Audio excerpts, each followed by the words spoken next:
19,546 reports of unlawful deportation and forced transfer of children in the occupied areas of Ukraine by Russia. Let me say this again. People in Ukraine and organizations are claiming that Putin's Russia has separated over 19,000 Ukrainian children from their families, trying to turn them into Russians. How can you end this war unless every child is accounted for?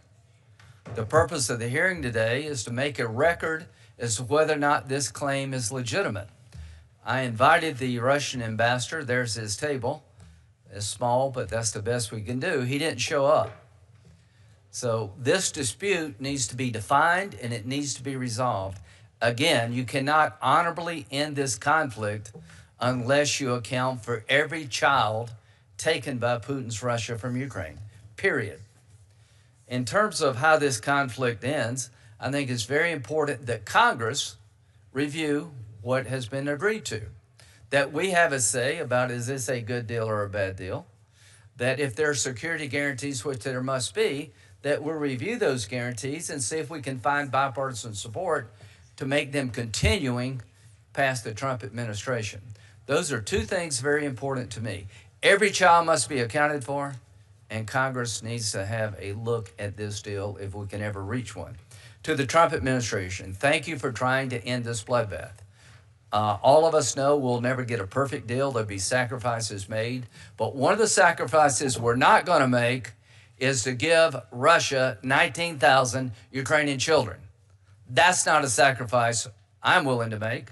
I doubt if anybody up here is willing to make that sacrifice. This is not about land. This is about families. It's about the very fabric of society. How would you feel if it were one of your children? What would you want the world to do? I'd want the world to get my kid back. Is that asking too much? I don't think so. As to our Russian friends, they have 210 facilities people have identified, 39 sites where children go for direct military training, 130 sites that deal with their re-education, making them Russian. I'm not making this up. This is 2025, not 1945. This is going on in 2025, and it needs to stop. Russia pretty well denies everything. They refuse to work with the UN. They block monitoring. They have done nothing meaningful to resolve this issue. They're stonewalling us all. They're saying it doesn't exist. And this was a chance for Russia to tell its side of the story. They decided not to come. So this hearing is one of the most important things that any of us will do in our time in the Senate and in the House. Deliver justice to people who've had their children kidnapped by a foreign power. We have legislation, Senator Blumenthal and myself, that would make Russia a state sponsor of terrorism under U.S. law if we don't repatriate these children. One of the definitions, making a country a state sponsor of terrorism, a section says kidnapping. And this is kidnapping. So we're trying to come together, all of us, to make Russia a terrorist state because they're acting like terrorists. And I hope we can move forward on that soon, and I hope we can find a way to end this bloodbath, but we got to do it right. So we're trying to provide as much visibility as we can to our European friends. Do what we're doing. Have a hearing. Get your parliaments together. Create your version of a state sponsor of terrorism. Let's work together hand in hand. Let's try to find a way to put maximum pressure on Putin's Russia to account for each and every child. Every parliament in Europe should be doing what we're doing. Everybody should be having hearings. And so we don't have a minute to delay. Senator Schott's been great to work with. This whole committee has been great to work with. We'll do his opening statement. We'll introduce our first panel, and thank you all. Thank you very much, Chairman Graham, for convening this hearing and for your leadership on this critical issue. The systematic abduction of Ukrainian children by the Russian government is a horrific tragedy for the thousands of families victimized by Putin, but it's also an issue of global concern. Here in the Senate, colleagues on both sides of the aisle have been working to support efforts to track and return children and hold perpetrators accountable. That vital work continues, and I hope today's discussion adds to those efforts. But let me reiterate something that the chairman said. Any peace plan that lets Putin walk away from this war, having illegally seized Ukrainian territory, kidnapped thousands of Ukrainian children, and caused the deaths of hundreds of thousands of people on both sides with no consequences, is unacceptable. It would set a very dangerous precedent for the world, not to mention undermine future peace in the region. It is disappointing that the State Department declined to participate in today's hearing, but I hope that the administration will be briefing us about these talks very soon. As I noted, there has been a bipartisan effort to address Russia's mass abduction of Ukrainian children, and yet earlier this year, the Trump administration abruptly ended a contract which jeopardized the work to get critical data, including on abducted children, to the Ukrainian government and European law enforcement.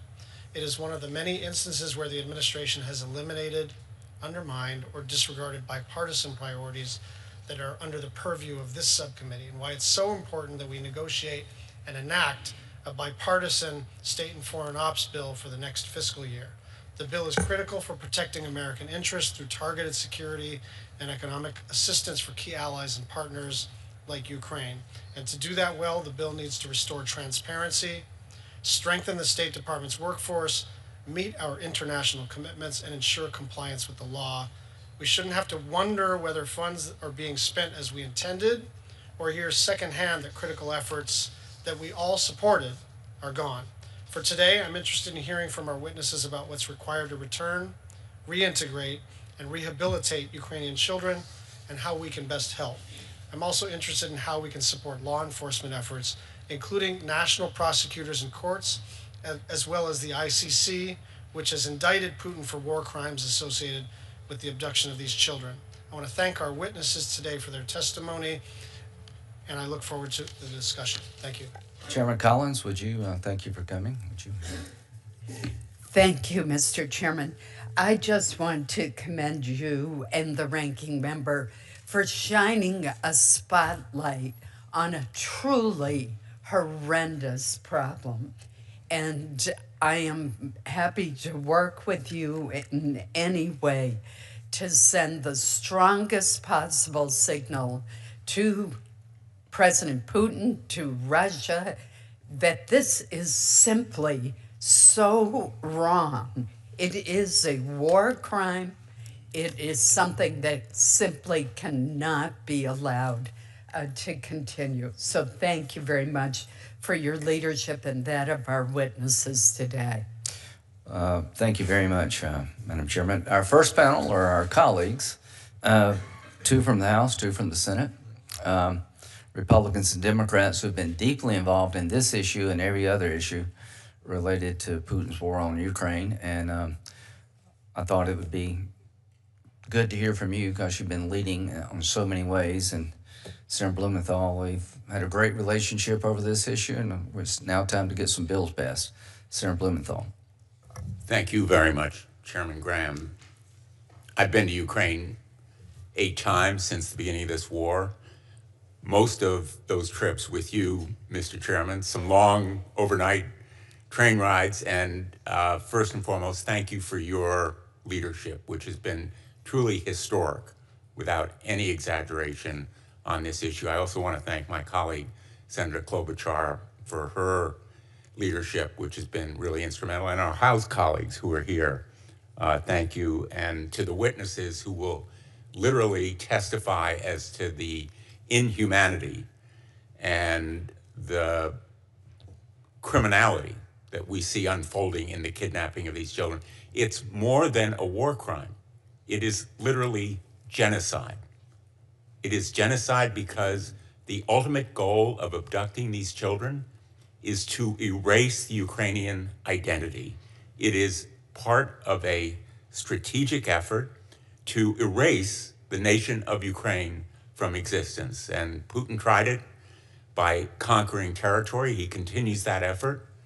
And the attempted negotiations now ongoing in Moscow. We wish them well, but there's no sign of clear progress, and therefore we need to move forward with our sanctions bill, with the designation of Russia as a state sponsor of terrorism, as well as an effort to use the seized assets.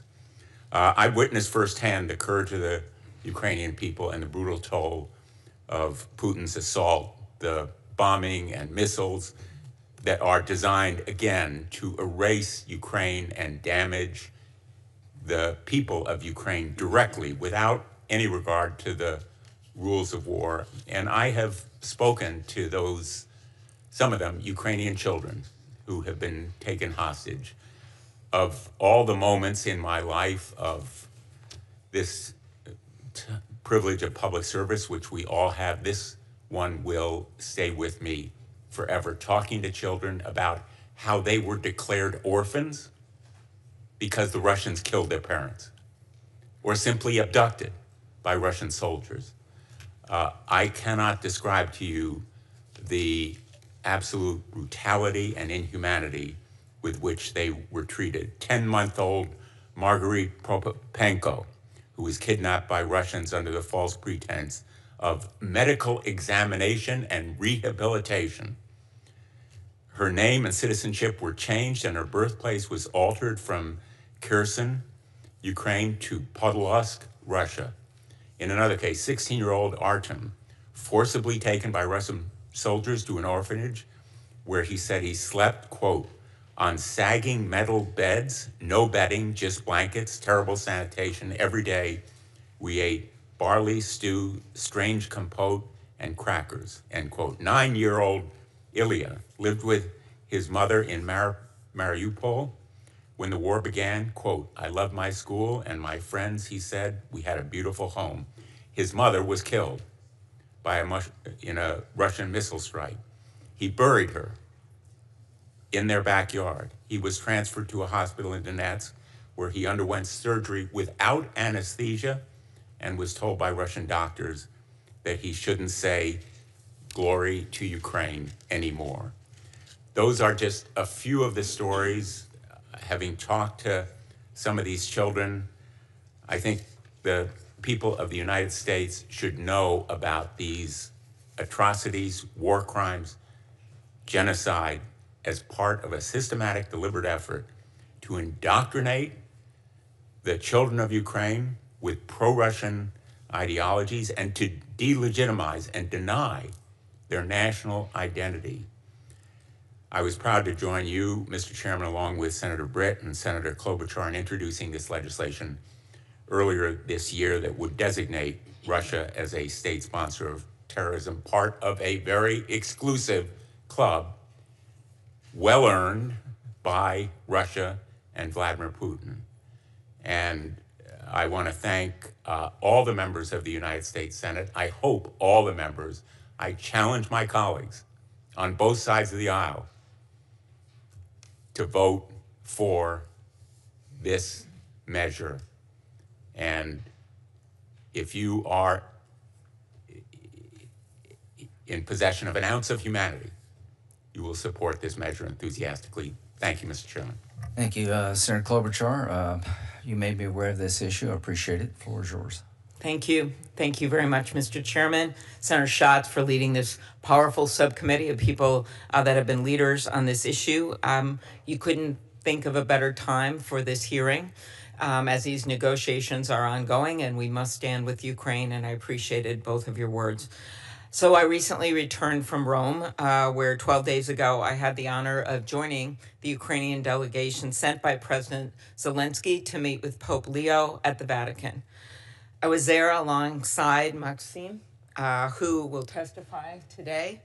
And it's one thing to have the numbers that we all use about the number of kids that are over there, some of them as old as teenagers, some of them as young as 1 year old, 2 years old, 3 years old. It's another to actually sit across the table from them and their families. I met Sashko, who was taken from his home in Mariupol after being wounded in a Russian bombardment. At our breakfast, he was there with his brave grandma, Ludmila, who told me she eventually took matters into her own hands, this grandma, when he was able to get a cell phone and call her, and she went into the occupied territory to rescue him. With the Pope, I stood next to Veronica, who was confined in Russia against her will for both her 13th and her 14th birthdays, including periods of time in isolation before she managed to escape. These are tragic stories of childhoods forever changed by brutality, but they are also stories of resilience and hope, the stories of the Ukrainian people who, against all odds, have continued to stand up to the brutality of Vladimir Putin. Veronica is attending school again in Kyiv, now in the 11th grade, and to see her big smile when she met the Pope and the tears coming out of her eyes as he gave her a rosary is something I'll never forget. More than 1,800 children have been returned, some with the help of the Vatican, and we were there to urge the Pope to use his standing and strong moral authority in the world to help return more children through mediation. I believe the Pope plays a critical role, but in the end, children should never be pawns in a war. And that is why Senator Britt and I joined you, Mr. Chairman, and Senator Blumenthal on this important bill. But we must know, as you will hear today, how the kids are being moved in Russia through 200 sites, thanks to the incredible detective work of Yale researchers led by Nathaniel Raymond, who will testify today. His team has tracked the movements with biometrics and the like of some kids that don't even look like they looked when they were abducted because they were only babies. In addition to this important legislation that you're talking about today that I hope advances to the Senate, Senator Shaheen and I were just discussing this. Senator Grassley and I have a bill that we thank all of you for supporting in the NDAA. That bill would authorize our federal agencies to continue supporting these tracking efforts. I want to thank Representative Fitzpatrick for co-leading the bipartisan companion legislation in the House and Representative McCaul for leading a related resolution. The U.S. is not alone in assisting Ukraine with the tracking and recovery of our children. Our allies are stepping up, and in September, President Zelensky announced a new initiative among several countries to share data and build up the capacity of Ukraine's own law enforcement. We all must do our part, and I'm pleased that First Lady Melania Trump joined us in this effort. But in the end, if we just sell out on some kind of an agreement that not only doesn't bring the kids home, but literally gives Russia territory that they don't even have right now, that's the message we're going to send to the world. So, Chairman Graham, I want to thank you for at this really important time having this hearing, and let's get these kids home. Thank you. To show how important this is, we allowed members of the House to come to the Senate. Michael? You're up. Well, Chairman, it's great to be in the House of Lords, the upper chamber. It took a while to walk over here. But I do want to thank you and the ranking member, Schatz, for holding this important hearing and having us from the House who care about this issue deeply. And we've been following this for quite some time. And you're putting a spotlight on this. And I can't say thank you enough. And I agree with you. In these peace talks that are going on right now, Russia needs to understand these children must come home. They must be repatriated with their families. We need an ironclad security agreement, unlike the '94 Budapest Agreement that didn't have that. And as I passed the wartime supplemental in the House, passed by the Senate, Russia needs to pay for its own crimes in the REPO Act. I met with the Ukraine ambassador yesterday, showed me a video that Save Ukraine put together featuring these children and describing the Russian atrocities. The Russian Federation has abducted at least 20,000 children that we know of. And every expert I've talked to believes the number's higher, much higher than that. They are also indoctrinating and militarizing Ukrainian children in the occupied territories, possibly up to 1 million. According to the video, Russia has allocated $7 billion in its 26-28 budget for a national project titled Youth and Children, essentially militarized youth organizations. The ambassador told me again that 1 million children live in the occupied territories, vulnerable to brainwashing and abuse, and more than 43,000 have already enrolled in Russia's paramilitary youth program. And I think really most frightening to me is in these territories, the textbooks spew false information and conspiracy theories about NATO and the free world.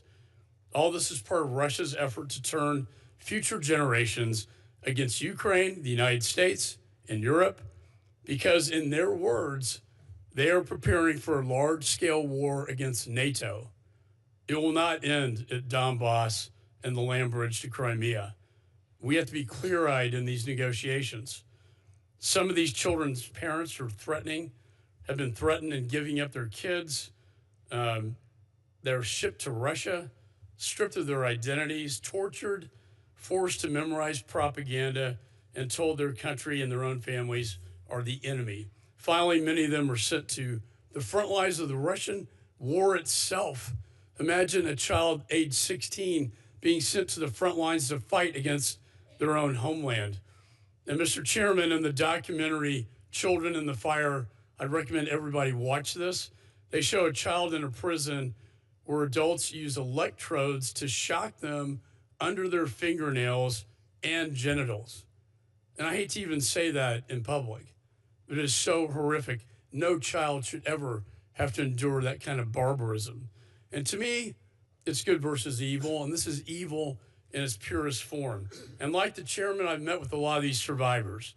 I've met with many of them who were sent to Russian camps, and they described the forced indoctrination and the torture. As a father of 5, as you mentioned, Mr. Chairman, I can't imagine any of my children being kidnapped and indoctrinated against the United States of America. And imagine how Americans would feel if that happened to them. I'm thankful, Chairman Graham, for your leadership, calling attention to this important issue. And I agree that any peace must include the repatriation of these children, and it must include the ironclad security agreement. We cannot repeat the mistakes of the past. Unfortunately, the reporting I'm seeing out of Moscow shows Ukraine making concessions while Putin has made none. That is no surprise. I think he will drag this out. He will continue his behavior, including the kidnapping and abuse of the children, until pressure is placed on him and he's forced to be stopped. We must hold those responsible accountable and ensure this ends not only for Ukraine's sake, but for our own sake and for the world. Russia's attempt to re-engineer an entire generation is a battle plan. In their words, they are preparing children for war against NATO. This is a national security imperative, and beyond that, it's a moral imperative. And this is a time, all of us on both sides of the aisle, for moral clarity, because history will judge us by what we do here and now. And it will judge us how we respond today. So, again, Mr. Chairman, thank you for holding this important hearing. I look forward to working with you in this committee. Thank you, Congressman Fitzpatrick.